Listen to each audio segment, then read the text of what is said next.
Salam. I would love to read tonight in Amharic, but my Amharic is really, really bad and I'll just embarrass myself. So I'll be reading in English tonight. My parents are both born and raised in Ethiopia. My mum was born in Shashamani, my dad in Desi, and grew up in Waldia. But I didn't know about Prince Alemayehu growing up. I didn't really know his story. I knew a lot about Theodros and I knew about Menelik and Haile Selassie, but I didn't know anything about Alemayehu until 2021. I was doing a poetry and archive project, initially looking at archive materials in the British Museum, and I was looking through the Magdala collection, and I came across the story of Alemayehu. By the way, can everyone hear me in the back? Is that cool? Cool. I came across this story and I was surprised, and I did some more digging and I did some more research, and I went to the Royal Archives at Windsor Castle, and I did some more digging into his life here in the UK, because the details of his life here I thought really resonated with experiences of growing up in the Ethiopian diaspora today. You know, something that Andrew and Lemon says about the history not being that far in the past, right? History is a shallow grave, it's not that far. His experience has really, really resonated with me today. And his experience of grief, I think, is universal and relevant to all of us. So I was really drawn by that story, and then when I came across the fact that he died on the 14th of November 1879, the 14th of November is my birthday. And the connections were just kind of endless. There were lots of details about his life that really kind of resonated with my own. So I wanted to find a way of writing about him and writing poems. And when I was looking through all the archive materials, I realized that the proportion of writing about his life was a lot compared to what's actually survived in his own voice, right? Letters that he has written himself. Us getting to know his thoughts directly from him. So I wanted to imagine what his voice might sound like in English. I wanted to write from his perspective. And so I wrote 6 letters in the form of a poem, or 6 poems in the form of a letter, really, imagining what he might have sounded like if he wrote poems home to his family. This first one, I'm going to read 3 of them. I'm not going to read all 6, don't worry. This first one is called Cicada, and it kind of tracks his first encounter with the UK. And it's all about water and longing and homecoming. And it's inspired a lot by the poetry of Derek Walcott, in case anyone is familiar with him, a poet from the Caribbean. Cicada. I can't see water, but I can taste salt in the wind. It is morning. There is only one season here, and it is the rainy one. Clouds rub against each other like cicadas. You can even see where they meet and run your finger along the edge of their precipice. The light is dull. It falls through the gap as syrup. These hills are nothing like the ones back home, where your breath drops over the ledge. I miss that feeling of your spine filing against the sun, when you are so high that your gut is a Masenko string. This island is one grain of rock salt slowly dissolving in the water. Everything is bitter. Sea foams on the lips of the cliff face. People here talk with a swell in their throats, talk of more rain, that impenetrable curtain. I remember all the stories you told me, deep water ports on a bed of far-off coins, sailors at Massawa, their skin pearlescent, boats made of ash and boats made of iron, eyes red from coal dust and all that leaving. Thank you.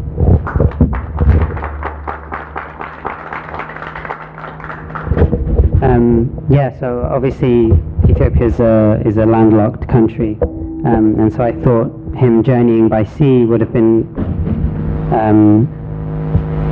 an interesting experience to write about, and the way that sea and homecoming and longing for home is a particularly powerful emotion. I also wanted to imagine what it might have been like for him if he ever fell in love. As Andrew mentioned, I think it's important to try and imagine like a fully rounded version of what his experiences might have been like in the UK, and all the experiences that were robbed of him after dying so young. So I wanted to imagine what it might be like if he ever fell in love. And a lot of the reports of him were that he was quite reserved, or those were some of the reports. So I imagined what all of that might be like, this kind of silence, this reticence to speak. This poem is called Unsent. We met in the spring, the world opening like a pistachio.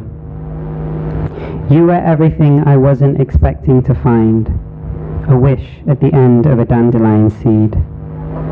You said I was a library, quiet and sun-spotted, a leopard sleeping in a tree. That was the year I read Byron and Shelley, not much else. It's easy to mistake longing for love, that parasol affair. My shadow is irredentist. I stay by the creek, the water imperceptibly deep. This, I tell myself, is easy, a spectator to my own desire. With you, I speak with closed lips, for fear I might swallow a flood. Thank you.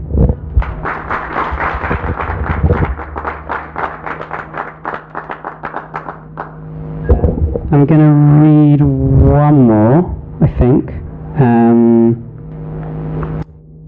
So yeah, like I said, I wrote 6 poems. Well, I wrote 15 and ended up cutting a ton of them because they were a bit rubbish. But the final one is actually not a letter written from the perspective of Alemayehu. It's the other way around. It's imagining me writing back to him. I think what really stood out over the course of this project was the fact that history doesn't just haunt us. We can kind of haunt history back. We can speak back to history. And so I wanted to write this poem in the form of a letter to Alemayehu. Thank you for having me. It's been a pleasure listening to everyone talk about their research and read, especially the kids. They were amazing. Can we have another round of applause for the kids, because they were really fantastic. But this is the final poem from me. I blow birthday candles on your death day, rosettes of smoke, the ragged air violet in my window. You are dying and I write critical fabulation. You wrote nothing that would survive you, except you did write something, a letter asking to watch a football match, the answer to which is yes. We can ramble down the North End Road, pit stop at the bakery. You know I hate bunna, but for you I'd happily take a shot, viscous like the night that took you. A punctured roll of sky, we laugh until we can no longer breathe. 2 of us standing at the bridge. Text will assume its own reality. But who cares what really happened? If your body is a fly caught in Ethiopian opal, I am your refraction. I too have wandered willingly into the abyss, still wandering. Thank you.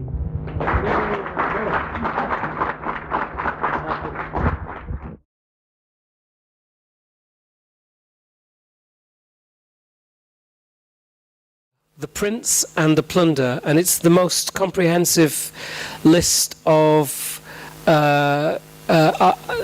goods that were taken in the Battle of Magdala.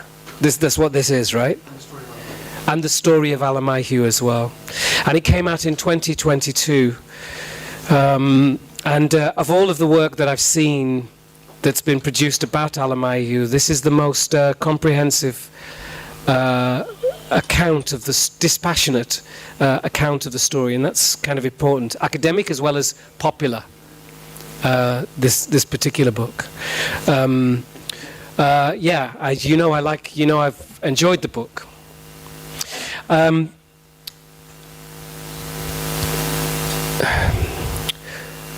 I spent most of my life as a I don't know how to begin, because there came a point in my own story where I saw what Alemayehu was going through, because I was experiencing what Alemayehu was going through. And that primarily was the disconnection of a human being in their childhood from everything that they've ever known about their own family. The understanding that a child may have, an intelligent child, and all children are intelligent essentially, they're just feeling beings, but the understanding that what is most important to you has been taken away from you, and that the people that are surrounding you, who are telling you this is where you will be educated, this is where you will play rugby, this is where you will become friends with the people around you, this is where you, that all they are doing is, before they've introduced you to your education, before they've introduced you to your Sandhurst, your posh schools, before any of that, and any intelligent child will know that those people who are telling them that this is what's important, the rugby, the school, the teachers, that those people are also the people who are denying you the right to your own family, your mother, your father, your sisters, your brothers, your aunts, your uncles, your cousins, your grandparents, your great-grandparents. Your entire line has been denied of you from the people who are telling you you're going to get a good education. Okay? Not only that, but at those schools, at Sandhurst, they talked about him as if he was arrogant. It's in the reports, right? Was it Sandhurst? Yeah. I need to know that by the time something's written down in a report, that is a small example of what's actually happening in real terms.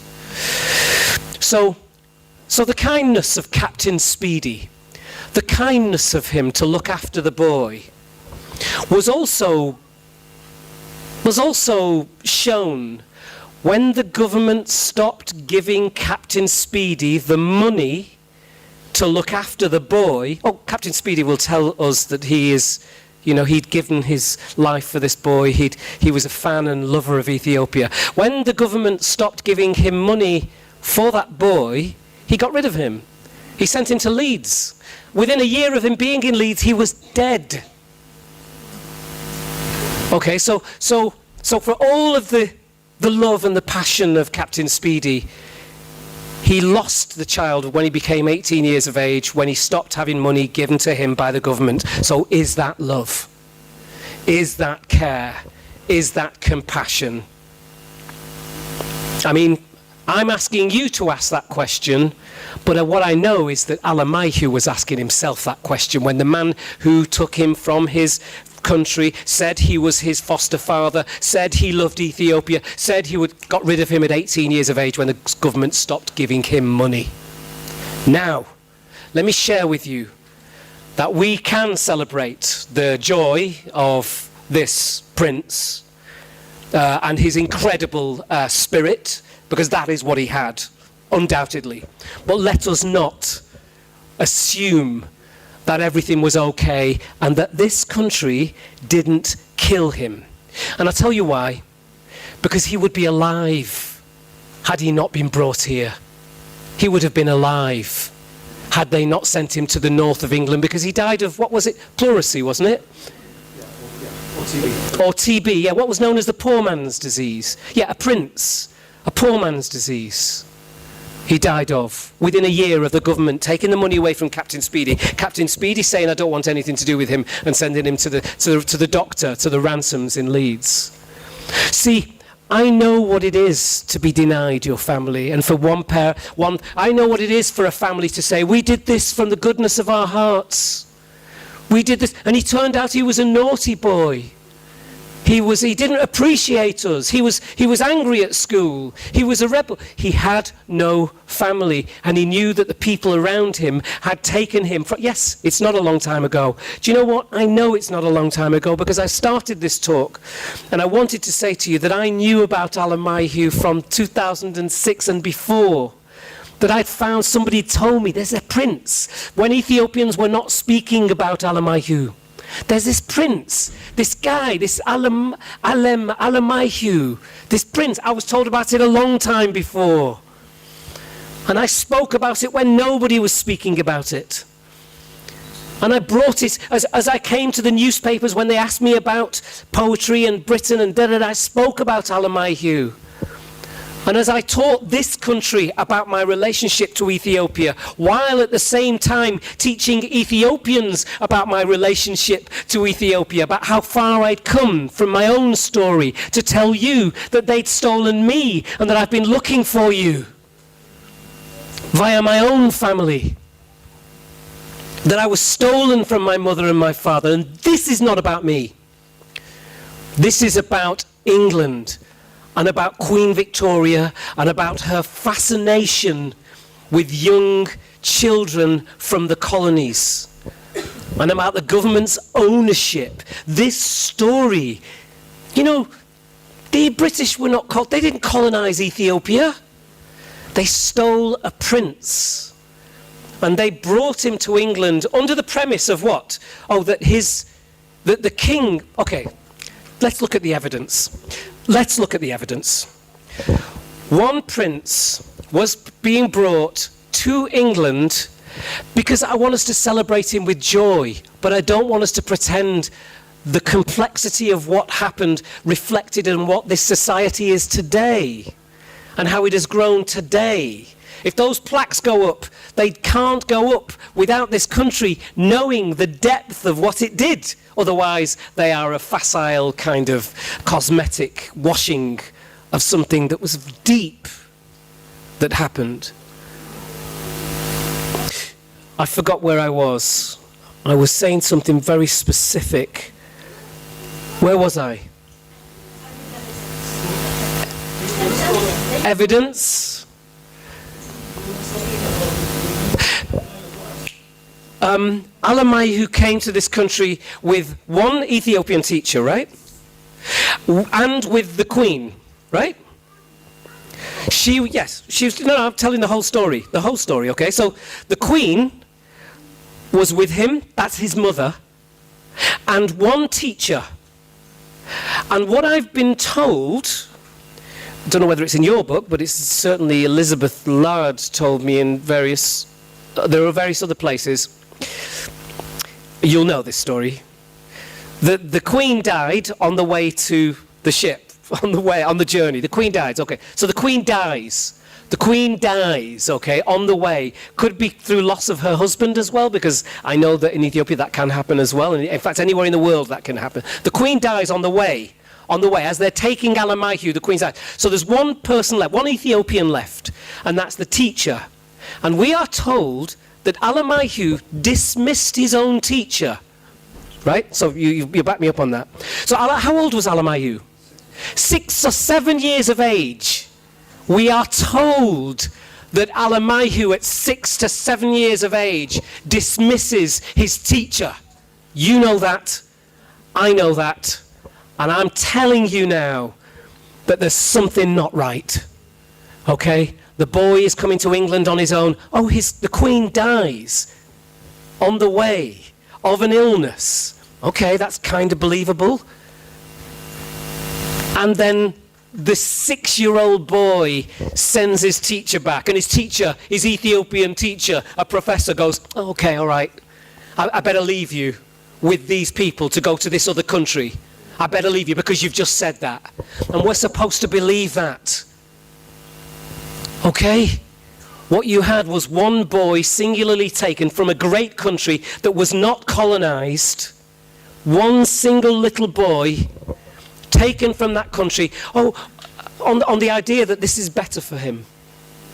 On the idea that the father and the grandmother asked for him to be taken.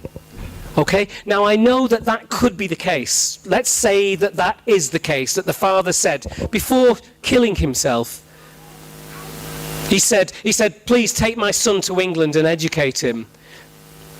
These are the stories that people do when they take children from places, especially Africa, all over. They'll have a better life. They'll have a better life. They'll have a better life.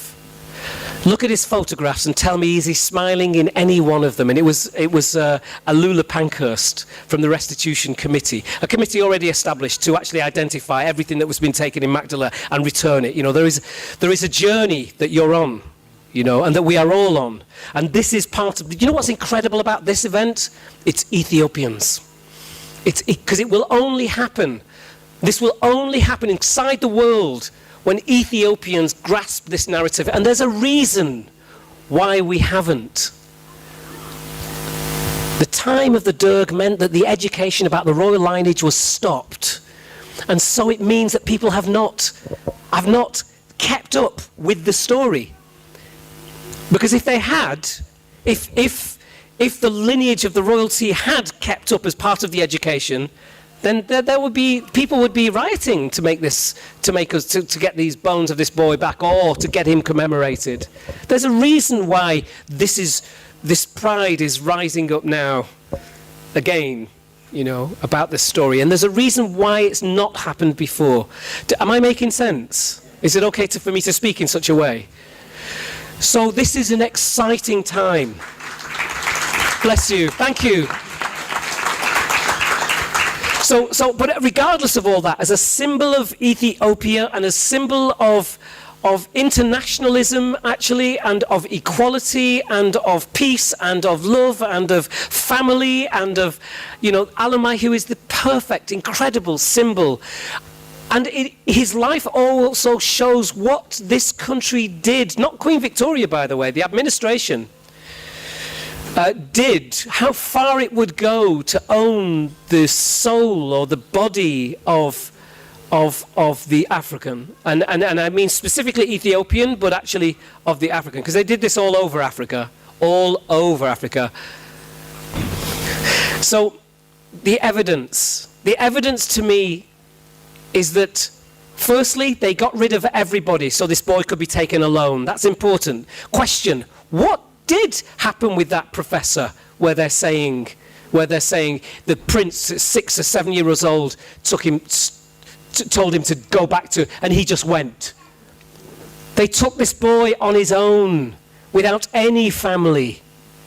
Eob Drillo, the incredible historian who was at the British Library, he's just an incredible, he charts this story. He told me there is a letter in the British Library of Alemayehu writing to his grandmother saying, "They are poisoning me." That's from Eob. So, what I'm trying to say to you is that the boy was brought here on his own, and he was never sent back, and he was never reconnected to his family by Captain Speedy and his people. At 18 years of age, when he became an adult, the government stopped giving Captain Speedy money to look after him. They didn't send his letter. But the letter is with Eob Drillo. It is at the British Library.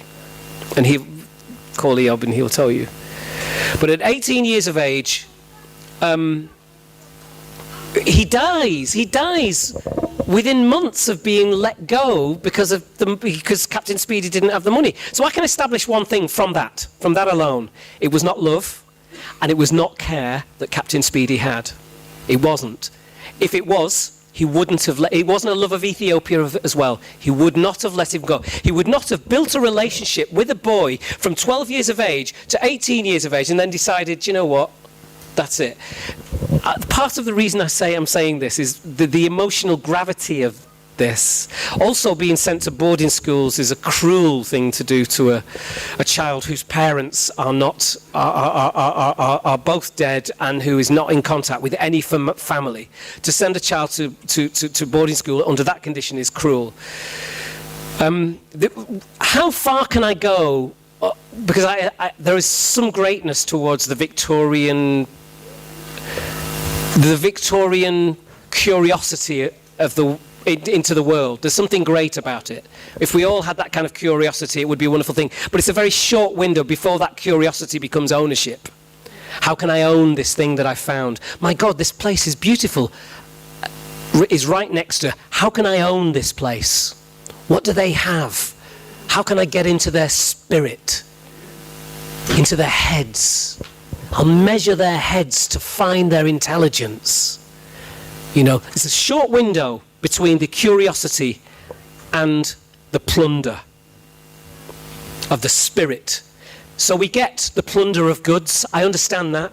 I will take your goods. I will take what you have. I'll take your home. I'll take your this. I'll take your that. I'll take. By the way, this is to me an example of a primitive people.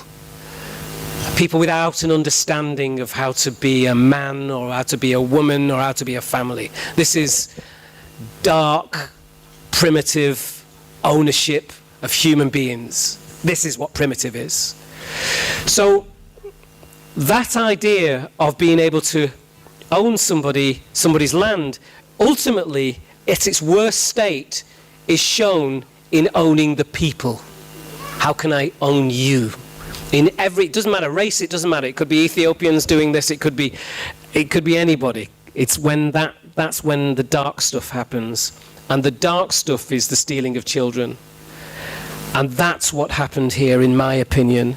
It is an emotional story. I know this because I have a relationship to this to a degree, because this, in a very different way, but actually not that different, happened to me.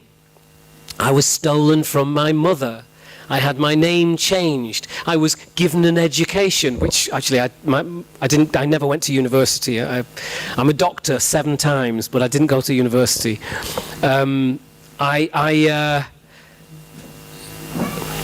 You know, and then at 18 years of age, they washed their hands of me and they put me into children's homes, etc., etc. I've written books about my story, etc. And I have great empathy for the people who did what they did to me, the foster parents. You know, I have empathy for the Captain Speedies of the world, who deeply loved Ethiopia, but who that was a short window before they wanted to own something of it. What happens to the men in societies, our societies? They want to own what we have somehow. It's a really emasculating thing that they try to do to us. They had a prince of Ethiopia, a place that was never colonized. They brought him here and he died at 18 years of age, and all I've ever wanted is for people to ask questions of what that was about.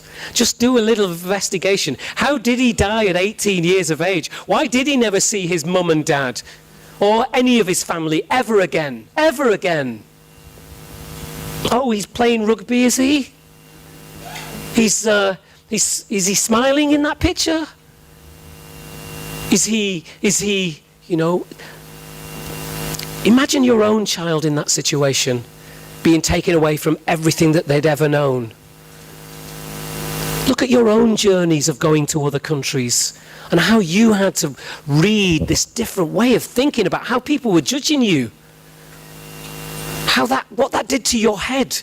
Now imagine being a boy, an intelligent boy, and seeing that, and knowing that you've been taken away from your land, your people, your everything. And that people who looked at you saw you as dirt. I've not even got to that point. Because I did grow up. I didn't meet a person of colour until I was 9. I didn't know a person of colour until I was 17. I got a very good view of how they viewed me when nobody was viewing them viewing me. I saw them seeing me. And to this day, I promise you, I will not judge a person based on their race, specifically a white person. because I know what it's like. I know what it's like to be judged on the basis of your race. I'd be the last person who would do that. It's really important to me. And to anybody who's suffered the inequalities, they are the best people to understand how important equality is for all. How that anything that has happened to me will not make me judge a person based on the colour of their skin, but it happened. It happened to me. I got to see it. And I'm bigger than it, stronger than it. And he would have been too. He would have been an example to us all. And, you know, unlike me, he would have been able to speak perfect Amharic. And he would have spoke to the English. I know every single one of the royal family in this country. I was with the Queen only a few weeks ago. All of them in at different times.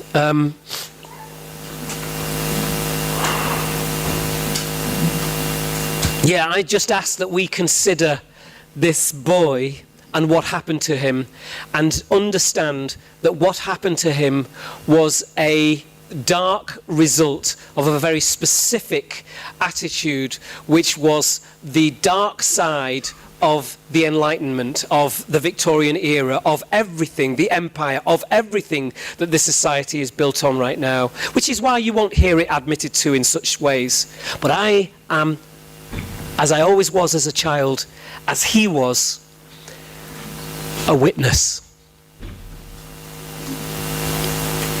We have to be witnesses to the dark if ever we're going to truly celebrate the light.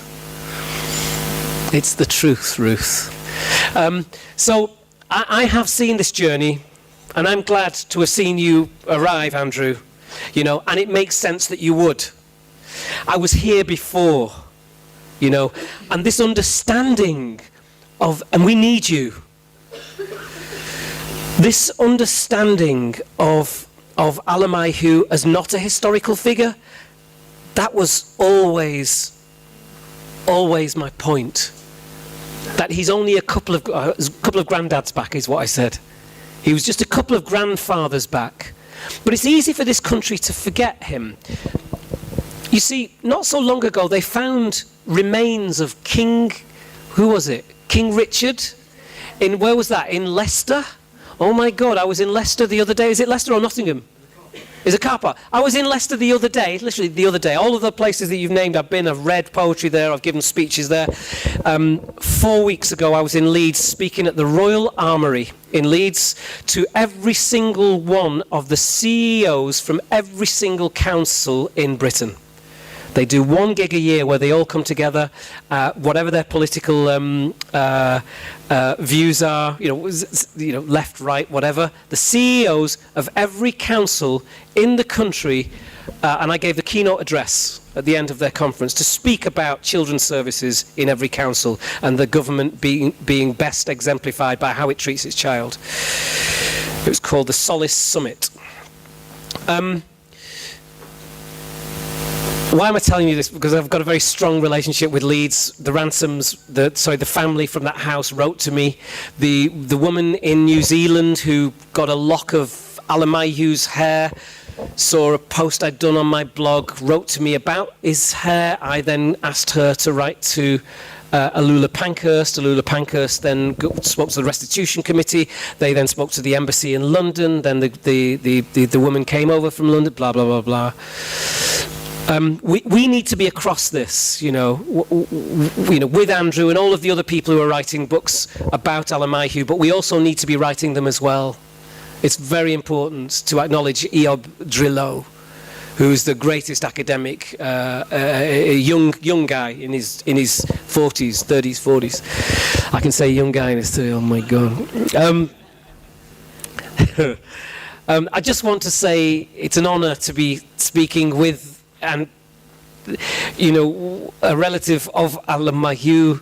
I wrote a children's book called, what was it called? Oh my gosh. What was it called?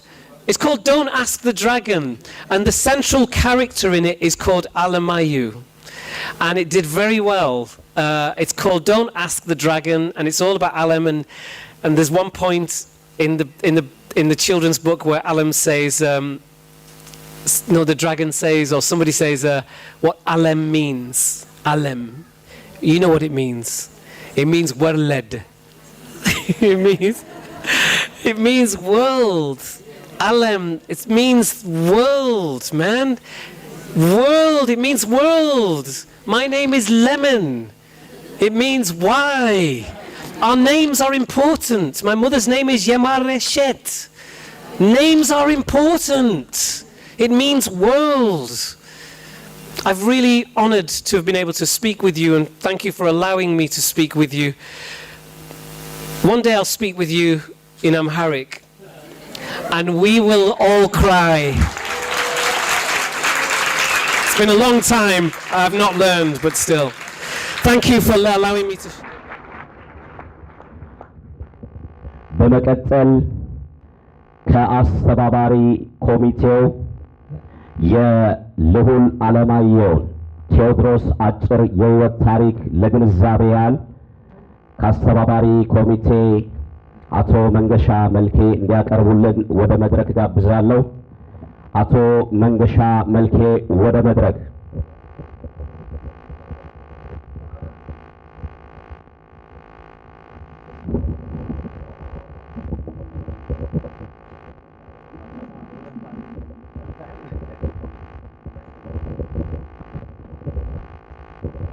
የልዑል አለማየሁ ቴዎድሮስ 146ኛ ዕለተ ዕረፍት መታሰቢያ ዝግጅት ከኢትዮጵያ ተራድኦ ማህበር በብሪታንያ ጋር በመተባበር የተዘጋጀ የጻድቅ ሰው መታሰቢያ ለዘላለም ይኖራል።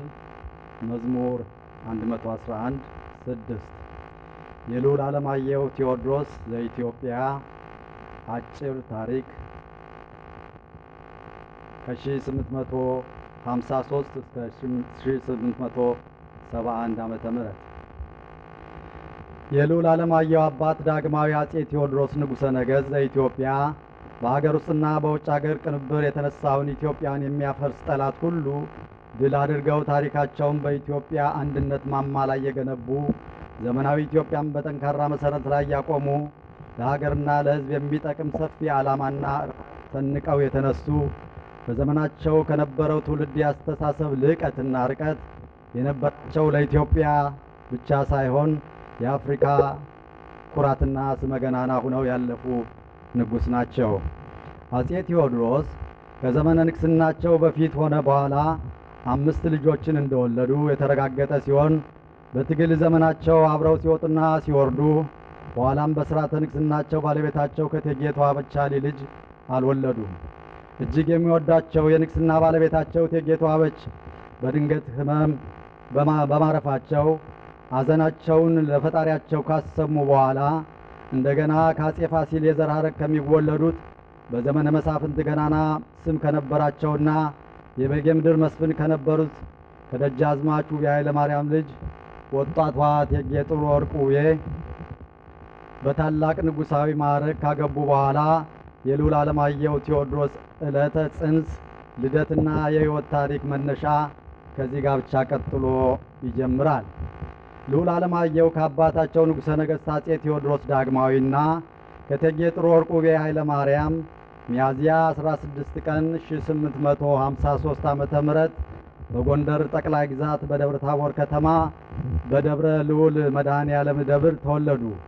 ልዑል አለማየሁ ሲወለዱ ጊዜው ዘመነ መሳፍንት የአንድ ክፍለ ዘመን የእርስ በርስ እልቂት የተቋጨበት ከብዙ ድካም በኋላ የኢትዮጵያ አንድነት መሰረት የተጣለበት ወደ ስልጣንና እድገት ትኩረት የተደረገበት የደስታ ዘመን ላይ በመወለዳቸው በንጉሱ ዘንድ እጅግ ከፍተኛ ደስታ የታየበት ዘመን በሆኑ በደብረ ታቦር ከተማ የደስታ መግለጫ መድፍ ተተኩሷል።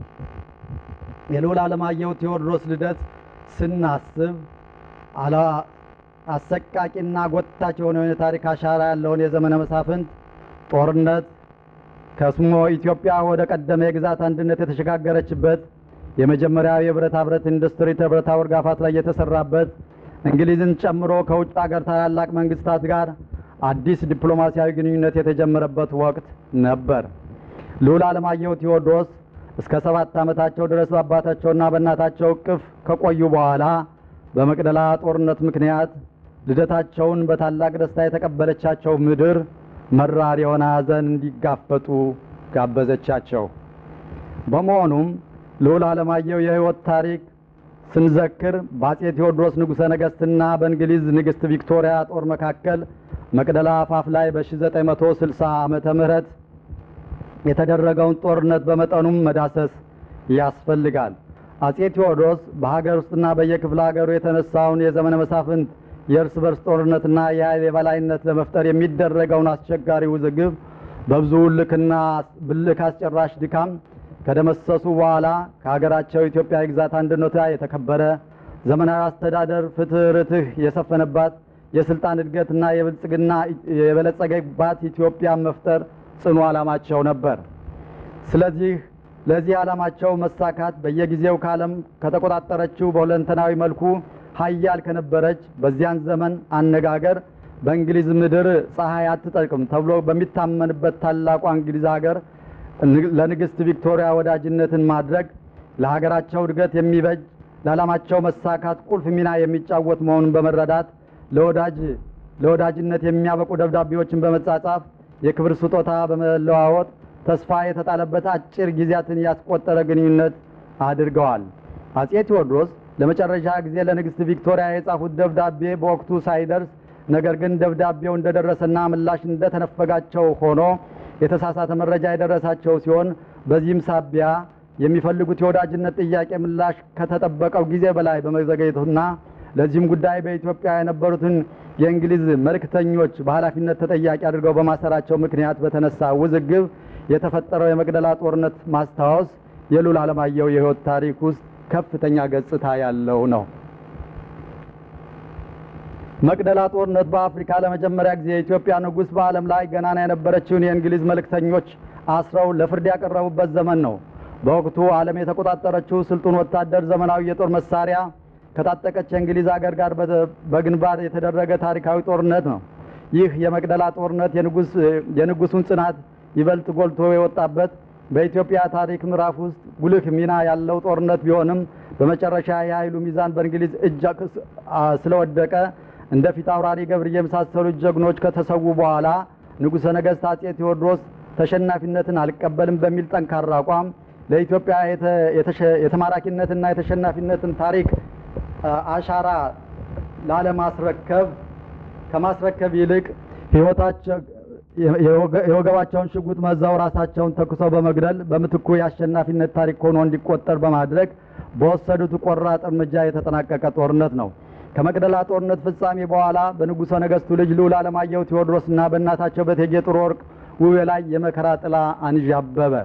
የእንግሊዝ ወታደር በመቅደላ መድኃኔዓለም አዳራሽ የተሰበሰበውን የኢትዮጵያ ጥንታዊ በወርቅ የተሰሩ ታቦታተ ሕግን፣ የነገስታት ዘውዶችን፣ የንጉሡ የጀግንነት የክብር ልብስ፣ በዝሆን ጥርስ የተጌጡ ጎራዴዎችንና ጋሻዎችን፣ እጅግ ውድ የሆኑ የብራና መጻሕፍትን በጠቅላላው ዋጋ ገምቶ ሊወስናቸው የማይችል ውድ የሀገራችን ሀብት ሁሉ በ250 በቅሎችና በ15 ዝሆኖች ከጫኑ በኋላ ቀሪውን ሀብትና ንብረት የመቅደላ አንባ በጉም የተሸፈነ እስኪመስል ድረስ ሙሉ ለሙሉ አቃጥለው አወደሙት። ልዑል አለማየሁም በተወለዱ በ7 ዓመታቸው ከእናታቸው ከእቴጌ ጥሩ ወርቅ ጋር በአባታቸው ፋንታ የጦር ምርኮኛ ሆነው ጉዞ ወደ እንግሊዝ ሀገር ተደረገ። ከመቅደላ እስከ ሱዳን ጠረፍ መዳረሻ ድረስ ጉዞ ካደረጉ በኋላ የልዑል አለማየሁ እናት እቴጌ ጥሩ ወርቅ በድንገት በጠና ታመው ልጃቸው ለእንግሊዙ የጦር መሪ ጄኔራል ሮበርት ናፒር በኑዛዜ መልክ አደራ ከሰጥተው ከሀገራቸው መሬት ሳይወጡ በተወለዱ በ25 ዓመት የሕይወት ዘመናቸው ፍጻሜ ሆኖ ትግራይ ውስጥ በሚገኝ ጨለቆት ስላሴ ደብር ውስጥ ተቀበሩ። የልዑል አለማየሁ ሰቆቃ እየበረታና እየጠነከረ መጣ። ልዑሉ አይናቸው እያየ አባታቸውና እናታቸው በአንድ ወር ባልሞላ ጊዜ ውስጥ አጡ። ሐዘናቸውም እጥፍ ድርብ ሆነ። ቁልምጡ የንጉሠ ነገሥት ቴዎድሮስ ልጅ ብቻቸውን ቀሩ። በወቅቱ አማርኛ አቀላጥፎ ይናገር የነበረው እንግሊዛዊ ካፒቴን ስፒዲ በስተቀር ሌላ የኔ የሚሉት የቅርብ ዘመድ አላገኙም ነበር። ባይታወሩ ልዑል አለማየሁ ቴዎድሮስ የጦር ምርኮኛ ሆነው ረጅሙን ጉዞ አጠናቀው እንግሊዝ ሀገር ገቡ። አማርኛ ተናጋሪ ካፒቴን ስፒዲም ለንግሥት ቪክቶሪያ አስተዋወቃቸው። ንግሥቷም የልዑሉን ያማረ ደም ግባት በሕፃንነት ዕድሜያቸው አባትናታቸውን ከማጣታቸው ጋር አገናዝበው ልዩ የተወደደ ቀረቤታ አደረጉላቸው። ንግሥቷም ልዑል አለማየሁ በሞግዚትነት በካፒቴን ስፒዲ እጅ እንዲቆይ ተገቢው እንክብካቤም እንዲደረግላቸው ትእዛዝ ሰጡ። ልዑል አለማየሁ በፈለጉበት ጊዜ ሁሉ ወደ ቤተ መንግሥት እየሄዱ ከንግሥት ቪክቶሪያ ጋር የመገናኘት እድልም ተሰጥቷቸው ነበር። ንግሥት ቪክቶሪያም ዛሬ ከተወዳጁ አለማየሁ ጋር ምሳ በላን በማለት የጻፉት ታሪክ ተጠቃሽ ከማድረግ ጋር ልዑል አለማየሁም በበኩላቸው በቆዳ ቀለም ምክንያት ሕዝብ አፍጦ እንደሚያቸው የደረሰባቸውን ሰቀቀን ለንግሥቲቷ መናገራቸው በታሪክ ተዘግቧል። ልዑል አለማየሁ በእንግሊዝ ሀገር በኖሩበት ዘመን ውስጥ ከኢትዮጵያ ከእናታቸው እናት ከወይዘሮ ሊያቃዬ የናፍቆት ሰላምታ የሚሰጥ መቼ ነው ወደ ሀገርህ የምትመለስ የሚጠይቅ እንደዚሁም ለንግሥት ቪክቶሪያ እንደ ልጃቸው አድርገው እንዲያሳደጉት የሚማጸን ደብዳቤ የደረሳቸው ቢሆንም ልዑል አለማየሁ ለዚህ ደብዳቤ ምላሽ መስጠታቸው የታወቀ ነገር የለም። እንዲያውም በአንዳንድ የታሪክ ጸሐፍት ከዘመዶቻቸው ጋር ምንም አይነት የደብዳቤ ልውውጥ ማድረግ እንደማይችሉ ማዕቀብ እንደተደረገባቸው አረጋግጠው ጽፈዋል።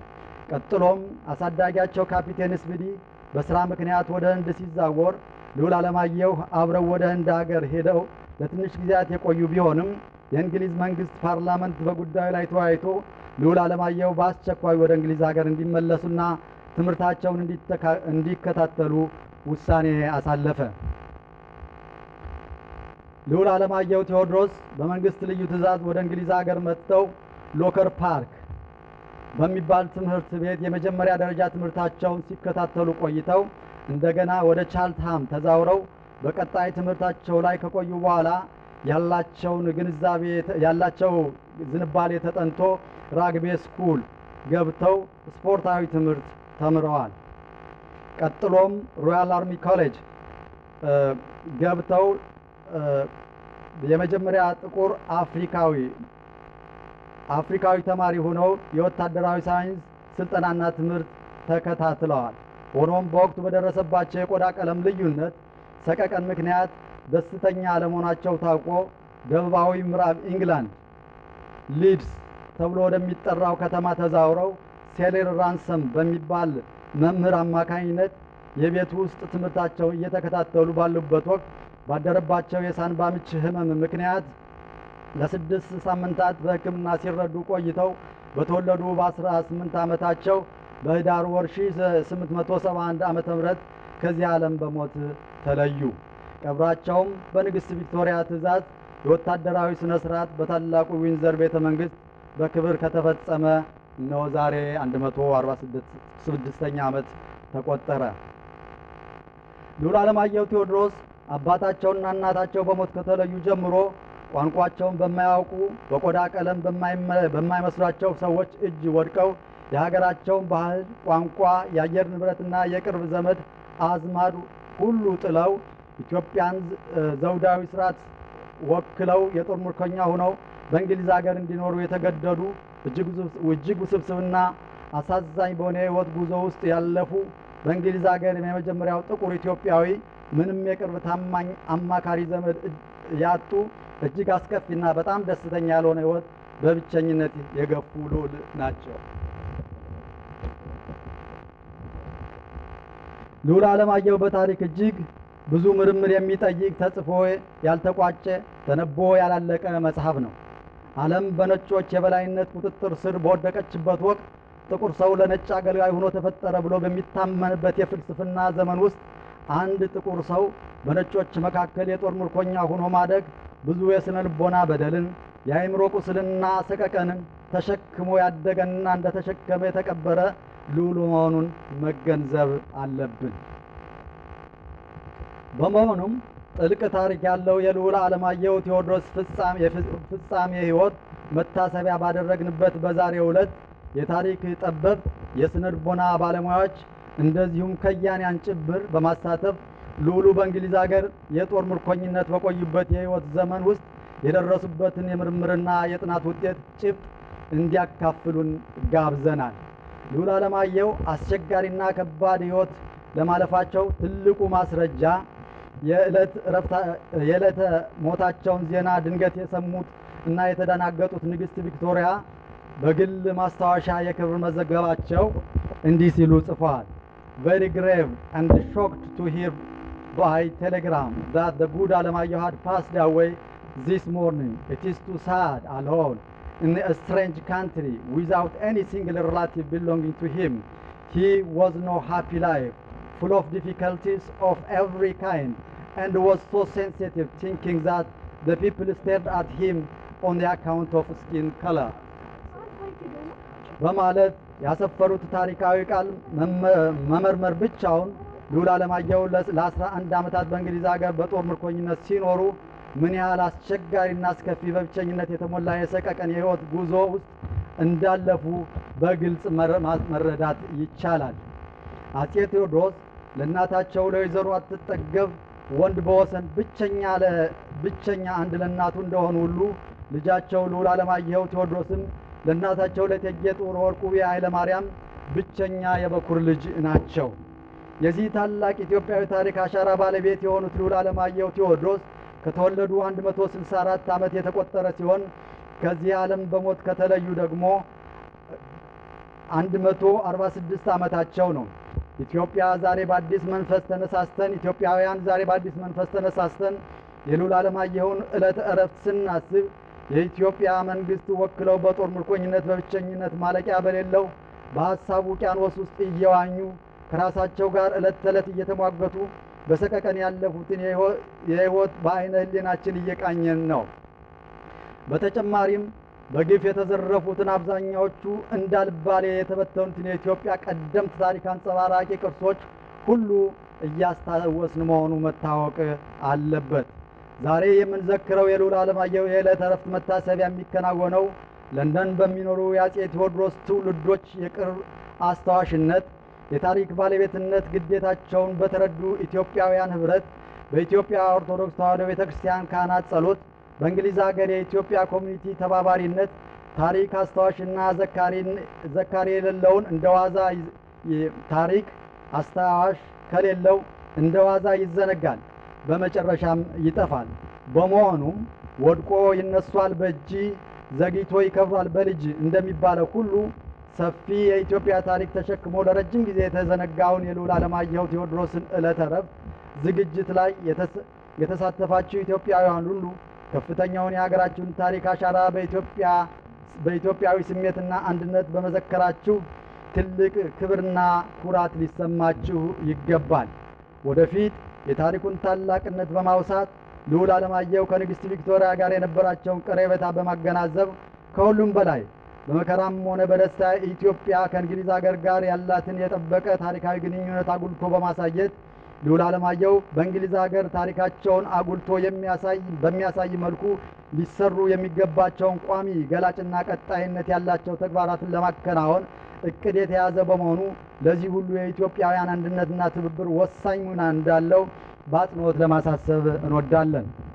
በመጨረሻም በዚህ ታሪካዊ መታሰቢያ በሁለንተናዊ መልኩ የተሳተፋችሁ ሁሉ የኢትዮጵያ አንድነት መሰረት በሆኑት በገናናው ንጉሳችን ዳግማዊ አጼ ቴዎድሮስ እንዲሁም በልጃቸው በልዑል አለማየሁ ቴዎድሮስ ከሁሉም በላይ ሁሉም በፈጠረ ሁሉንም ባዘጋጀ ለዚህ ሰዓትም ላደረሰን ፈጣሪ ስም የአጼ ቴዎድሮስ ትውልዶች የኢትዮጵያ ኦርቶዶክስ ተዋሕዶ ቤተክርስቲያን እንዲሁም የኢትዮጵያ ተራድኦ ማህበር በብሪታንያ በዚህም ታሪካዊ ዕለት ለተገኙ የታሪክ ጠበብት የስነ ልቦና ምሁራንና ከያንያን ሁሉንም ኢትዮጵያውያን በሙሉ በአስተባባሪ ኮሚቴ ወክለን ምስጋና እንድናቀርብ እድል ስላገኘን ከፍተኛ የሆነ ታላቅ ደስታ ይሰማናል። ፈጣሪያችን እግዚአብሔር የልዑል አለማየሁ ቴዎድሮስን ነፍስ በደጋጎቹ ቅዱሳን አባቶቻችን አጠገብ ያሳርፍልን። አሜን። ህዳር 6 ቀን 2018 ዓመተ ምህረት ለንደን ዩናይትድ ኪንግደም ይስጥልኝ።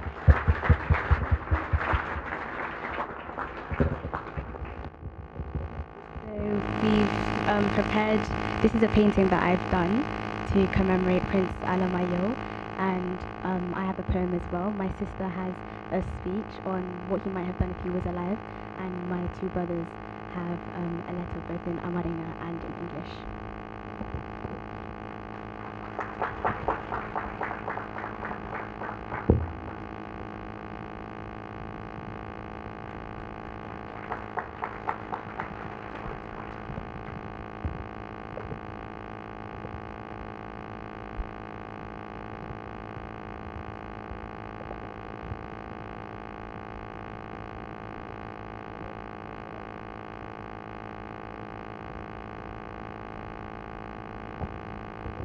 እኔ ለልዑል አለማየሁ የተጻፈ ደብዳቤ ነው የማነበው።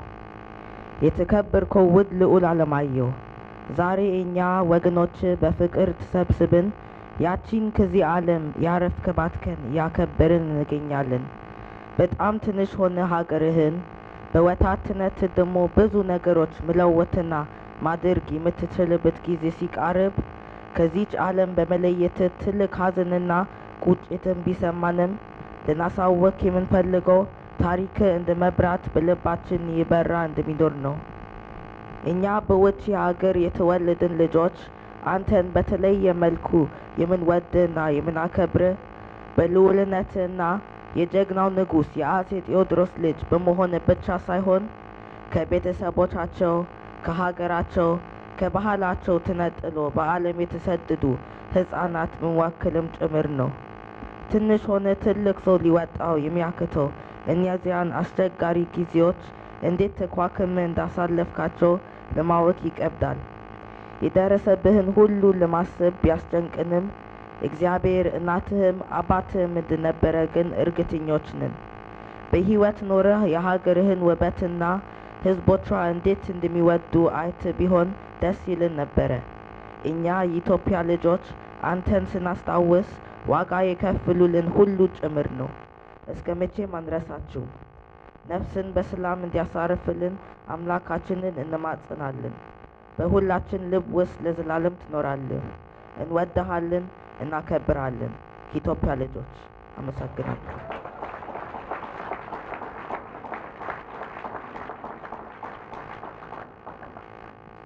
እኔ ደግሞ ደብዳቤውን አማርኛ ለማይችሉ በእንግሊዝኛ አነባለሁ። A letter for Prince Alemayehu.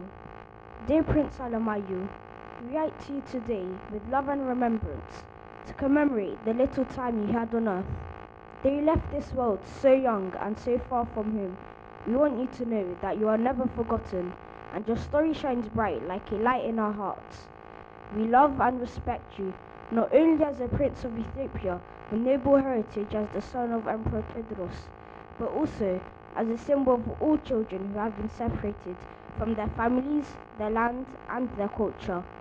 It is hard to imagine how you endured those challenging times when you were young and confined, and we feel deeply saddened thinking about everything you went through. Your story reminds us of the pain of leaving home with no choice, but also of the strength of the Ethiopian spirit, and we are confident that God watched over you as both a mother and father. We wish you could have lived to see the beauty of the Ethiopia you came from and to know how much your people love you. Today, as children of the Ethiopian diaspora, we carry forward your memory, we wear our culture with pride, and we honor the sacrifices of those before us. May your soul rest in peace, and may our voices and prayers reach you across time and distance. You are forever in our hearts. With love and respect, the children of Ethiopia. አመሰግናለሁ።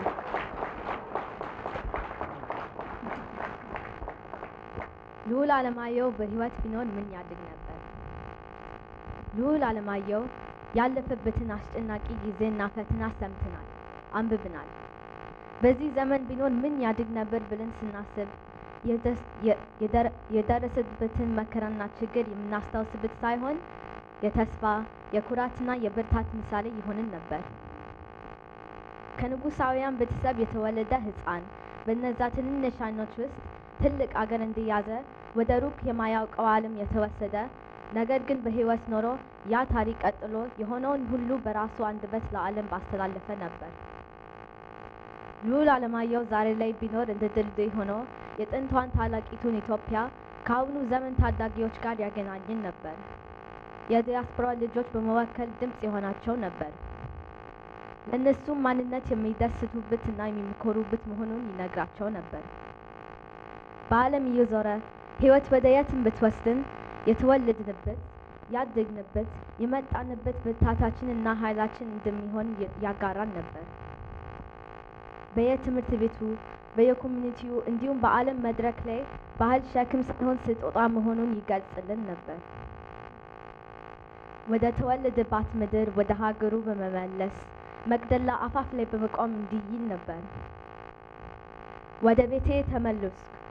አሁን ግን ያ መከራ የደረሰበት ሕፃን ልዑል ሳልሆን ታሪኩ የተቀየረ ለዓለም የሚተርፍና ዓለምን ያስደነቀ ልበ ሙሉ የንጉሱ ልጅ ሆኜ መጣው እያለ ፈጣሪ በማመስገን ህዝቡንም ያበረታ ነበር። ምናልባት በውጭም በሀገር ውስጥም የህፃናት ሴንተር በመክፈት እናትና አባት የሌላቸው ልጆች ያሳድግ ነበር። አሁንም ልዑል አለማየሁ በመንፈስ ከኛ ጋር ነው። I will now translate this into English. Imagine if Prince Alemayehu were alive today, not as a tragic figure from history, but as a living symbol of hope, pride and resilience. Born into royalty, yet taken far from his homeland, Alemayehu's story is one of loss, a child who carried the weight of a nation in his eyes. But what if that story had continued? What if his life had been spared to tell his own story? If Prince Alemayehu were alive today, he'd be a bridge, connecting Ethiopia's proud past with its bright future. He would speak for the children of the diaspora, reminding them that identity is something to celebrate and be proud of. He would travel between nations, sharing the message that no matter where life takes you, your roots are your strength. In schools, in communities, and on world stages, he would remind us that heritage is a gift, not a burden. Perhaps he would stand once more upon the mountains of Magdala and say, I have come back home, not as a prince of sorrow, but as a son who never forgot where he came from. Maybe he would even open a center for children who, like him, had lost their parents so young. Prince Alemayehu's spirit lives in us. Thank you for listening. Amaseganallah.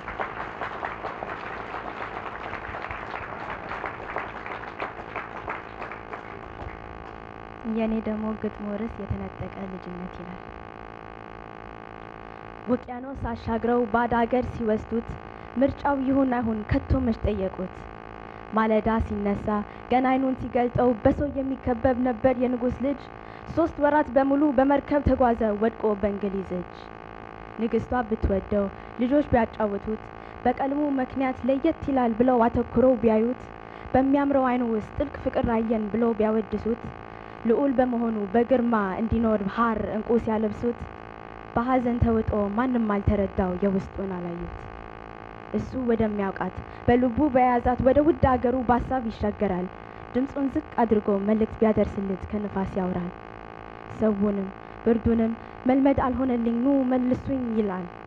ንፋስ መች ታዘዘው ያዋየውን ሁሉ የትም ሜዳ አስቀረ በከንቱ ዋለለ። ሰው ብርቱ ነው አሉ ይኸው ባንታ አየነው በዘውድ ፋንታ ህመም። ያንን ሁሉ ጫና እንደምን ሆኖልህ ትከሻ ትንሽ ነው እንዴት ልትሸከም? ባልሞት ባይ ተጋዳይ ብትፍጨረጨርም ነፃነት ግን የለም። ውስጡ ሲመላለስ የመቅደላ ወልቂት የእናቱ ጣር ህመም የጀግናው አሟሟት። እህል ውሃን ተወ ምድር ብትናወጥ ለሱ ግድ አይሰጠው ማዕበል ለምኑ። ተስፋ አስቆርጦ ውስጡን አመንምኖ ቢሰብረው ሐዘኑ ገና ልጅም አይደል ሰውነቱ ዝሎ መቋቋም አቅቶ ተከደነ አይኑ።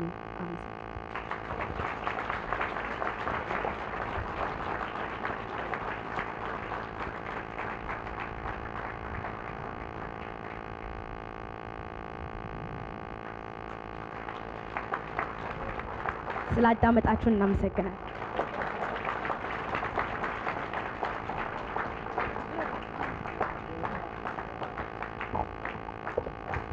Please put your hands together for Ruth, Robel, Nabiyu, and Bethel. Thank you so much. ትልቅ ምስጋና በጣም ደስ የሚል wonderful reading. I think a telling encounter with an English journalist. I'm an English journalist, so I apologise on behalf of my profession. But this English journalist basically drilled Captain Speedy, who was with him as his guardian, and spent like 2 hours staring at Alemayehu because he was a believer in this racist pseudoscience of what's it called? You know, when you think you can judge. Sorry? Kind of that. It was something like that, but let's just call it that for now. But it was basically they thought they could tell from people's facial features. Something like that. Yeah. It'll come to me tomorrow, and I'll phone you all up and tell you. The journalist was also an artist, so there's a mark left in Exeter in the Devon archives of this, I think, beautiful. Can you all see it? Watercolour of Alemayehu. He's wearing the boat hat, the hat that he got on the boat coming over. He's off to spoiler. He's off to meet Queen Victoria. So he's wearing his brand new European suit, and he's got a posy of flowers to take to him. But this is a snapshot of Alemayehu 2 days into Britain. He looks amazing. It doesn't tell you the story of trauma behind it. What? No, it's going to come. Should we make it can you all just stop listening to me and go on Google and find it out? Okay, we'll find it out. And as far as I know, there is no marker on Exeter St David Station to mark his presence. I live relatively near Dartford, where in the station there was a blue plaque marking the moment that Mick Jagger met Keith Richards with a bag of records. And that was over in like 2 minutes. If they can get a blue plaque in Dartford Station, Alemayehu deserves a plaque in Exeter St David Station. So again, why don't we get together and try and persuade Exeter St David Station to put up a plaque? Just an idea. After Exeter, he was there for about 2 hours because there was a change of lines. He got on a train to Portsmouth and then on a royal yacht over to the Isle of Wight, at Osborne House, where Queen Victoria had her holiday home. This is Osborne House today, where this historic meeting happened. You know, the whole kerfuffle over Magdala was that Tewodros wanted to reach out to the European powers, and the European powers ignored him, filed his letters, treated him really rudely. That was the heart of all the misunderstandings. The moment the royal houses of Ethiopia and England finally got together was on a beach on the Isle of Wight in July 1868, when Prince Alemayehu met Queen Victoria. This is obviously there's a long and interesting story about how Queen Victoria fell for Alemayehu and their complicated relationship. Later on, she commissioned a bust of him, which is now on display in Osborne House, as you can see here. Again, a trace. He's not gone. He's there in Osborne House. I have to tell you that statue is there without a label. That corridor has lots of images of people from the empire, so people from India, people from Africa. I have a feeling, and it leads to the Durbar. Has anyone been there to Osborne House? It leads to the Durbar room, which is like sort of empire porn. It's covered in sort of frills and exotic details. I suspect that all these, quotes, foreign faces are there to create an atmosphere of exoticism, because there's no attempt to name any of them. They're there to sort of make you feel, oh, the British Empire was big and exciting and it went to all sorts of places. How about the simplest of campaigns? Could you please put a label in English and Amharic on your beautiful bust of Alemayehu? I bet they'd do it if we all sent them a letter today. His first home was on the Isle of Wight. He was there for the best part of a year. So, next slide. These are some of my snaps from when I went there. This is my brain's not working, but this is where he first lived. I think it's at Afton House. He eventually moved into this house when Captain Speedy got married. And this field, he would have walked past that field every Sunday from the house to the Anglican church where he went with the Speedies. Again, as far as I know, there are no markers or tributes to Prince Alemayehu on the Isle of Wight. If you go to a museum, there is a beautiful photograph of him, because this is where Julia Margaret Cameron took some of her famous portraits. But I bet Isle of Wight is the kind of place that would love the challenge of paying tribute to the African prince who came to live with them for a year.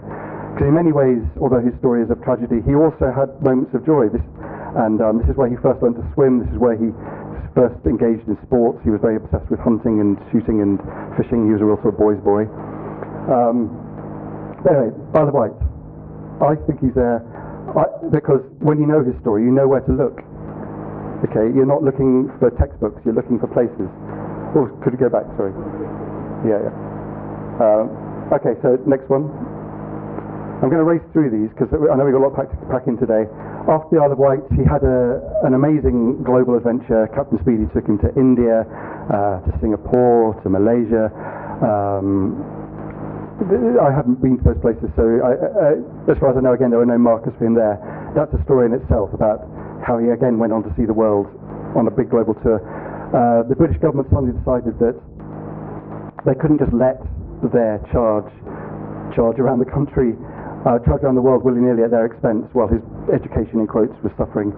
So they, the next trauma in his life was he had a kind of a semi-foster father figure in Captain Speedy. Again, another very complicated relationship which needs its own book and own talk. But there was at least a stability, something had been going on. The British government took him out of Captain Speedy's hands and said, come back to Britain, we're going to, we think you need to experience the joys of the English boarding school system. Poor boy. Okay, so the next slide. He went to Cheltenham College, where again there are no portraits or markers, but if you look in the history, you can follow his registration and his progress. You can even see his grades. Again, poor chap. I'm glad that no one can see my grades from school. But Cheltenham College is packed full of details and traces and things that you can reach out and touch about Alemayehu. He hasn't gone, he's with us, he's in Cheltenham.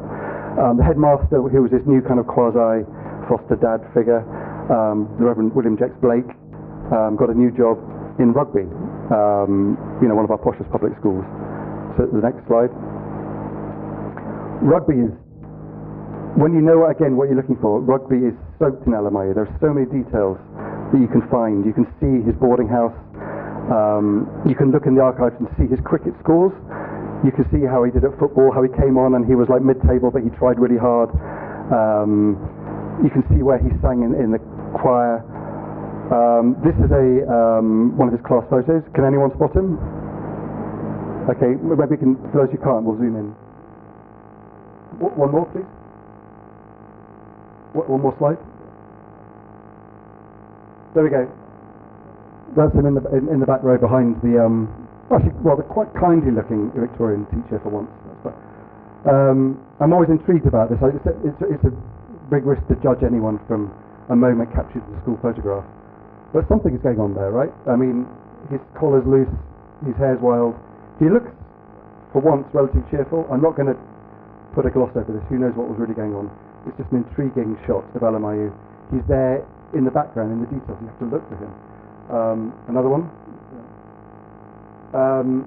This is his memorial plaque in Rugby School Chapel. I don't know how's anyone with Laston. I can share it with you later, but it's essentially a memorial to him, and it names him as Theodore's and Terrorwork's son. How he had died of the invidious disease that claimed his life, and it has his dates. That's in a place of honour in the chapel. Rugby's drama teacher recently wrote a play after reading the book, and the children of Rugby have performed this. So we've got beautiful letters. I know we've got poetry we're going to hear later. There is drama. There's a growing body of Alemayehu work that is out there. It's scattered at the moment, but there is a will in places like Rugby to remember him. And without giving anything too much away, Rugby is interested in doing something more substantial. Maybe they would be encouraged if someone like us got together and suggested what do we want? A statue? Another blue plaque? We could maybe just collect blue plaques. But so next slide. And this is the best. This is Alemayehu playing rugby in Rugby. Again, in the archives, there's a watercolour of him. If you know anything about rugby history, which I'm a bit vague on, the colour of his cap is very significant. That's his house. I find it very poignant because he is at Rugby and he's playing rugby, but he's still on the outside. I don't know if that was a conscious decision by the artist, but he's there, but he's not quite in there. You know what I mean? He's not in the ruckus. He's watching. He's observing. But by one account, in his last years, his most prized possession was that thing on his head, his rugby school cap. That may be Victorian sentimental gloss. Who knows? But he's there. He's still with us in the rugby archives. Go on to the next one. While we're at it, why don't we go to all the places that are named after our glorious victory at Magdala? So one of the soldiers from Magdala got his prize money, maybe partly funded by the sale of Ethiopian loot, and bought a pub in Hampstead. It's still there. Most English people know the Magdala Tavern for a different story, that this was the site of a murder that left to the last hanging of a woman in Britain, Ruth Ellis. But you and I know that it's connected to an even bloodier, even more tragic story. It used to have a massive mural of Magdala in flames inside, when it was first built. The present owners, I was chatting, they're saying that they're quite keen to they don't want any connection with that sad and violent bit of British Empire history. Well, how about we offer them an alternative? Why not not forget the battle, but why not use this as an opportunity to celebrate someone who came from Magdala? Let's have a portrait of Alemayehu in the Magdala Tavern, and we'll all meet up there once a year, or every month, or whenever we want to meet up. That's not the only pub that celebrates the Battle of Magdala that we could approach. Next slide. The Lord Napier in Hackney. Beautiful, beautiful, large-scale street art. How about a beautiful, beautiful portrait of Alemayehu looking down on the punters with the Lord Napier? Just an idea. I keep going. There aren't many left. We're back where we started at number 2 Holland Lane. The reason it's number 2 Holland Lane is because when they knocked down the houses on the other side of the street, they changed all the street numbers just to confuse me. But I went into the house, had a look around. They had a copy of an Alemayehu letter that I hadn't seen. This is one of the leading centres of Alemayehu studies, this semi-detached house. Again, I don't know how they feel about having a blue plaque, but we should have one near there. Next slide, please.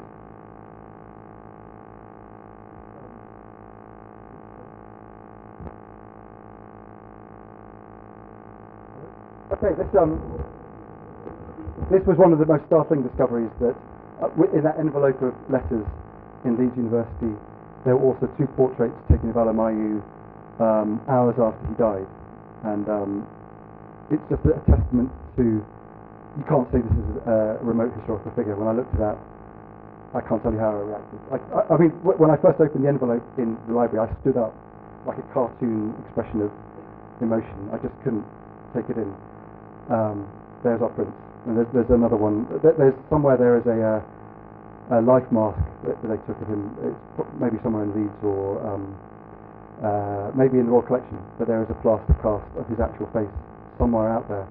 We can reach out and touch him, almost. Sorry, we went. Move on to the next. And for me, the most recent is the beautiful thing that happened yesterday. Yeah, you took a cold stone memorial and turned it into a living cultural moment.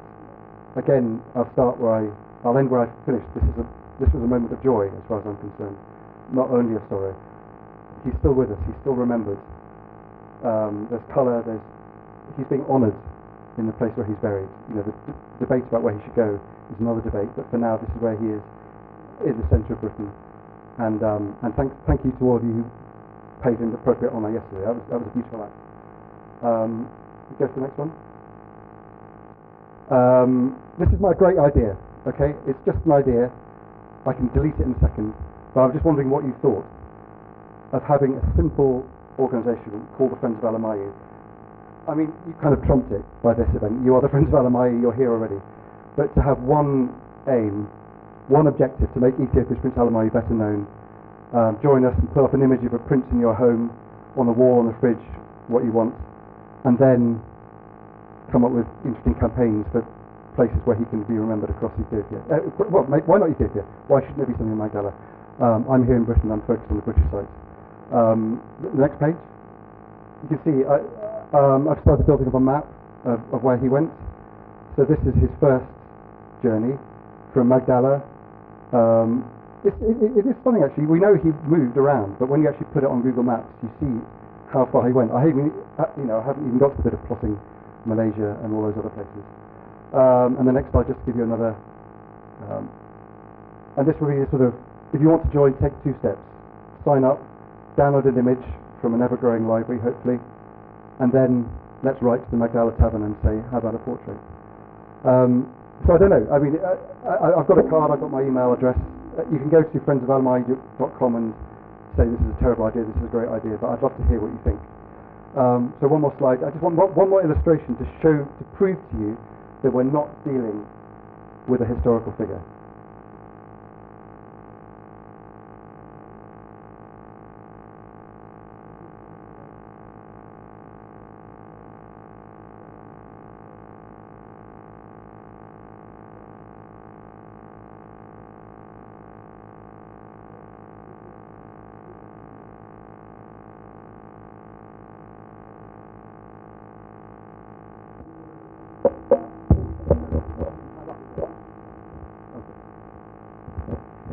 She had the fortune of not dying at the age of 18.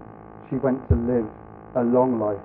She lived through the First World War, she lived through the Second World War, and in the 1950s, 50-something, if you go to the next one, she appeared in this family photo. Can you recognise everyone? That's her, aged 85. That is late Queen Elizabeth II. That is present King Charles III. So if Alemayehu had got through his illness, he would have still been a royal figure, a royal favourite, maybe, who knows what would have happened. There's every chance he could have been there in that photograph, meeting King Charles. So he's not gone, he's not long gone, he's with us. He could have met the Prince, he could have met my Auntie Gwyneth. I hope we can all think of ideas and new ways of introducing to more people and reminding people that he is still with us. So thanks very much.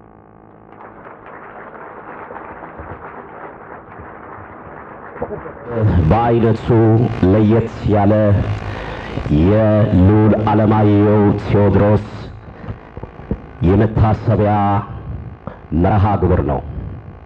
በድጋሚ ውድ ኢትዮጵያውያን እንኳን ደህና መጣችሁ።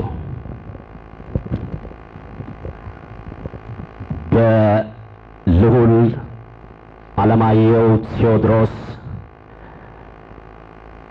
መታሰቢያ አዘጋጅ ኮሚቴና በኢትዮጵያ ኮሚኒቲ በመተባበር ያዘጋጁት ይህ ልዩ የሆነውን የ146ኛ ዓመት የልዑል አለማየሁ ቴዎድሮስ መታሰቢያ ልዩ ዝግጅት ላይ ስለተገኛችሁ አዘጋጅ ኮሚቴዎች እጅግ አድርገው ያመሰግናሉ። በመቀጠል ከአስተባባሪ ኮሚቴዎች መካከል አቶ አገኘው መኮንን እና አቶ ፈቃደ አለሙ አጭር ንግግር ያደርጉልናል። በቀጥታ መድረኩን ለነሱ ሰጣለሁ። አመሰግናለሁ።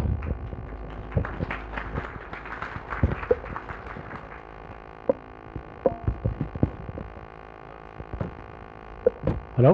Hello? Hello? Yes. I've been asked to say a few words in English, so thank you everyone for coming. I see so many friends here. It's really an honor for me to come and be with you. And it's what a lovely occasion to be here with you all, remembering our wonderful Prince Alemayehu, remembering his life and the legacy and his passing, of course. So very, very wonderful. And of course, we want to thank, as our brother Tsagga said, thank all the organizers taking their time out, plan, organize the venues, the preparing, the communications, the food, everything. So we want to thank them. Please, if you don't mind, raise your hands and thank all the organizers. And yes, Alemayehu definitely deserves this. So yes, after 146 years, we've come to remember his passing, his legacy, etc. So yes, thank you very much. And so I think we should mention the toilet around the corner of the house. there's a fire, 2 fire exits, one here, one another there. And so, yes, we want to invite the 2 people from our community, Mr.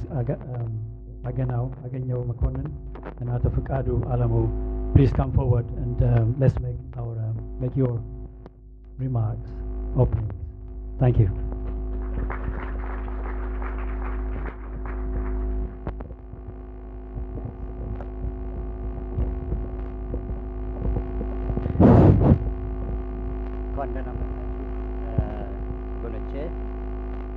የልዑል አለማየሁ የቅርብ ቤተሰብ የሆኑት ክብርት ወይዘሮ ግዢው ደምሴ፣ ክቡር አቶ ለምን ሲሳይ አልመጡም አንፎርቹኔትሊ፣ ደራሲና የታሪክ ባለሙያ አቶ አንድሩ ሄቨን፣ ፕሮፌሰር ዳንኤል ፈቃድና ሌሎች ተጋባዥ ተናጋሪዎች፣ የተከበራችሁ አዛውንቶች፣ የወደፊቱን ትውልድ ወራሽ የሆናችሁ ወጣቶችና ታዳጊ ልጆች፣ ይህንን ታሪካዊ ቀን ለማክበር እንኳን ደህና መጣችሁ። ብቻውን መጥቶ በብቸኝነትና በናፍቆት ናውዞ ገና በለጋነት ሕይወቱ ያለፈውን የአጼ ቴዎድሮስን ብርቅዬ ልጅ የልዑል አለማየሁ ቴዎድሮስን 146ኛ ህልፈተ ሕይወት እዚህ ባንድ ላይ ተሰባስበን ለመጀመሪያ ጊዜ አስበን ስንውል ታላቅ ክብር ይሰማናል። ዳግማዊ አጼ ቴዎድሮስ ብርቅዬ ልጃቸው ልዑል አለማየሁ በተወለደባት ቀን ማክሰኞ ሚያዝያ 16 1853 ዓመተ ምህረት የተሰማቸውን ደስታ መቆጣጠር አልቻሉም ነበር። በመሆኑም ለመጀመሪያ ጊዜ ከኢትዮጵያ አፈር ጋፋት ላይ የተሰራውን መድፍ በመተኮስ የወደፊቱ አልጋ ወራሽ ወንድ ልጅ መወለዱን በዚህም የተነሳ የተሰማቸውን ደስታና የሀገሪቱንም የወደፊት ተስፋ ለሕዝብ እንዲያበስሩ ወታደሮቻቸውን አዘዙ። ወዲያውኑ የደብረ ታቦር ተራሮችና ሸለቆች የመድፉን ጩኸት እየተቀበሉ አስተጋቡት። የተሰማቸውን ወደር የለሽ ደስታቸውን ለመግለጽም ሲሉ አጼ ቴዎድሮስ አዲስ የተወለደ ወንድ ልጃቸውን አለማየሁ ብለው ሰየሙት።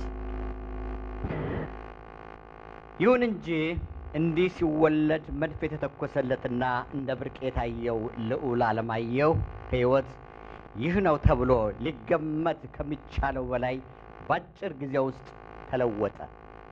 በአጼ ቴዎድሮስና በእንግሊዝ መንግስት መካከል በተከሰተ የዲፕሎማቲክ ችግር ምክንያት ጦርነት ተጀመረ። በዚህም ጦርነት ምክንያት ብላቴናው አባትና እናቱን ከማጣቱም በላይ ገና በ7 ዓመቱ በግዞት ከሞቃታማዋ ኢትዮጵያና ከተራራማዋ መቅደላ ተፈናቅሎ ወደ ብርዳማዋ እንግሊዝ ከቤተሰብ መሃል ተነጥሎ በብቸኝነት እንዲኖር ተገደደ። በዚህ ብቻ ሳይበቃ የብቸኛው ብላቴና ሕይወት በናፍቆት እንደናወዘ ገና በለጋ ዕድሜው በ18 ዓመቱ አለፈ። ምንም እንኳን የብቸኝነት ሕይወት ጉዞው በቃላት ለመግለጽ እጅግ አስቸጋሪ ቢሆንም የክብርና የአይበገረነት ምልክት ሆኖ ለዘላለም ሲከበር ይኖራል። የልዑል አለማየሁ የቅርብ ስጋ ዘመድ የሆኑት ወይዘሮ ግዢው ደምሴ በመካከላችን ስለተገኙ የአጼ ቴዎድሮስ ታሪክ ለልባችን እንዲህ ቅርብ ሆኖ እንዲሰማን ከማድረጉም በላይ ከፍተኛ ክብር ይሰማናል። የተከበሩ ተጋባዥ እንግዳና ንግግር አቅራቢ አቶ ለምን ሲሳይ በአጋጣሚ የሉም። እሳቸውን ፓርት ልለፈው።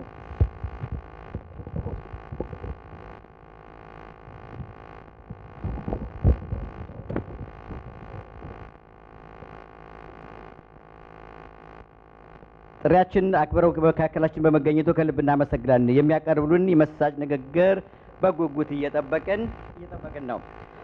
እዚህ ላይ ስማችሁን ዘርዝሬ የማልዘቀው ሌሎች ተጋባዥ ንግግር አቅራቢዎችም ጥሪያችን አክብራችሁ በመምጣታችሁ ምስጋናችን ይድረሳችሁ። የልዑል አለማየሁን ህልፈተ ሕይወት ለመዘከር እዚህ የተገኛችሁ አባቶችና እናቶች፣ ወጣቶችና ታዳጊ ልጆች ብቻውን ሆኖና በናፍቆት ተሰቃይቶ ያለፈውን ብላቴና እንደርሱ ብቻችሁን ሆናችሁ ሳይሆን ሰብሰብ ብላችሁ እድለኛም የሆናችሁ ከወላጆቻችሁ ጋር ሆናችሁ ስለተገኛችሁልን እንኳን ደስ አላችሁ። የክብር ምስጋናችንም ይድረሳችሁ።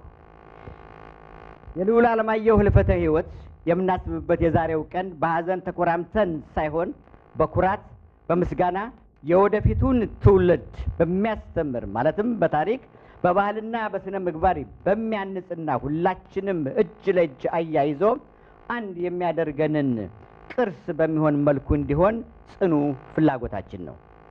ታላቁ ንጉሳችን አጼ ቴዎድሮስ በዘመነ መሳፍንት ተከፋፍላ የነበረችውን ኢትዮጵያን መልሰው አንድ ለማድረግ መሰረቱን ጥለው እንዳለፉ ሁሉ ይህ የልጃቸው የልዑል አለማየሁ መታሰቢያ ቀንም በዘር ፖለቲካ ተከፋፍላ የመፍረስ አደጋ የተጋረጠባትን ኢትዮጵያን ከዘር ፖለቲካ አላቀን በኢትዮጵያዊነት መንፈስ እጅ ለእጅ ተያይዘን ኢትዮጵያዊ ወንድማማችነትንና የኢትዮጵያን አንድነት እውን ለማድረግ ተስፋ የምንሰንቅበት እንዲሆን በአዘጋጅ ኮሚቴው ስም እመኛለሁ። ውድ እንግዶቻችን ጥሪያችንን አክብራችሁ ስለተገኛችሁልን በአዘጋጅ ኮሚቴው ስም በድጋሚ በጣም አመሰግናለሁ። የኃይለ ኢየሱስን ነፍስ ይማረልን።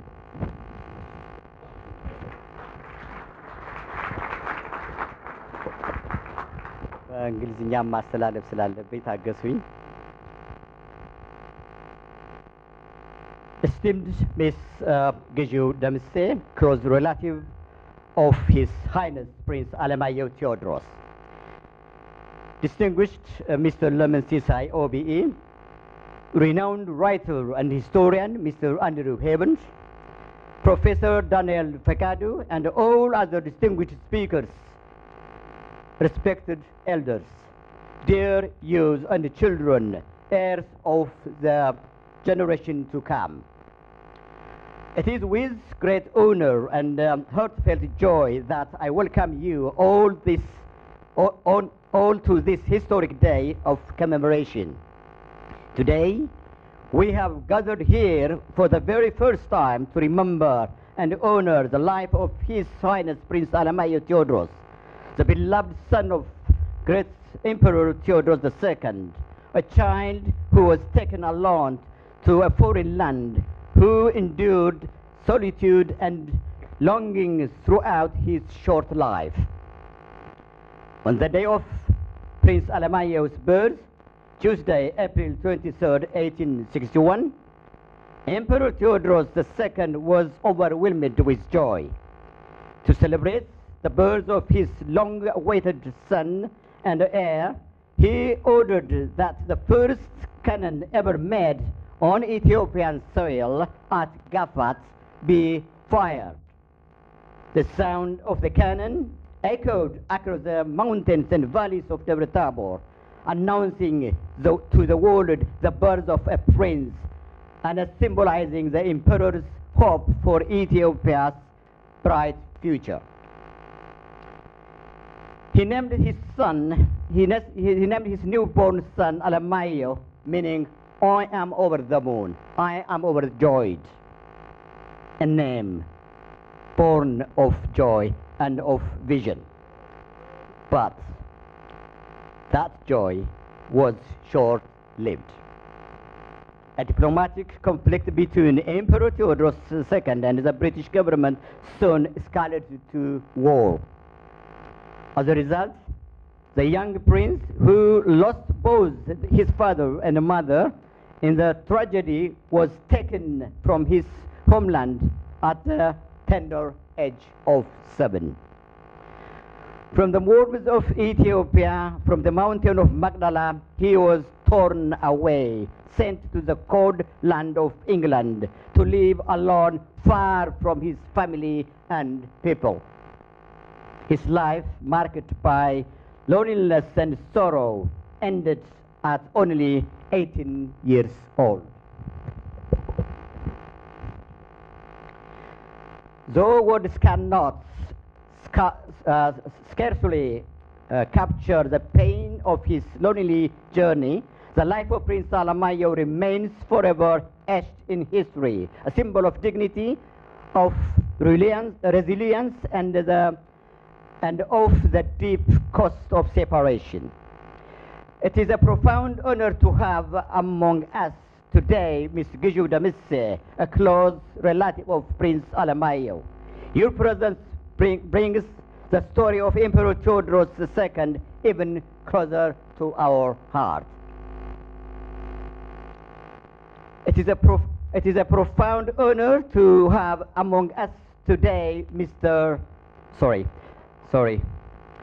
We are deeply grateful to Mr. Lamin Sisai, OBE, for accepting our invitation and joining us despite your many commitments. We eagerly look forward to hearing your reflection. We also extend heartfelt appreciation to Mr. Andrew Havens, distinguished writer and journalist, who has authored a book on the life of Prince Alemayehu. We are honored by your presence and by the words you will share with us today. To all other participating speakers, readers, poets, and performers, though I may not name each of you individually, please accept our most sincere gratitude for being with us and for contributing your talents to the occasion. To the fathers and mothers, the youth and children gathered here today to commemorate the life of His Highness Prince Alemayehu, you have not come alone as he was. You have come together as families and a community, and for your presence we are truly thankful. Let today's commemoration not be marked by sorrow, but by reflection, gratitude, and inspiration. Let it be a day that teaches the next generation through history, through culture, and through moral heritage, the value of unity, dignity, and love of country. Just as Emperor Theodorus II once laid the foundation of unity and unite a divided Ethiopia during the era of the princes, may this day, in memory of his son, Prince Alemayehu, inspire us to transcend division of ethnicity and politics, and to join hands in the spirit of Ethiopian brotherhood and unity. May this remembrance strengthen our shared identity as Ethiopians and renew our collective hope for a strong, united Ethiopia. On behalf of the organizing committee, I express my deepest gratitude to all our distinguished guests who have honored us with your presence today. May the soul of Haile Jesus rest in eternal peace. Thank you so much. አመሰግናለሁ በጣም።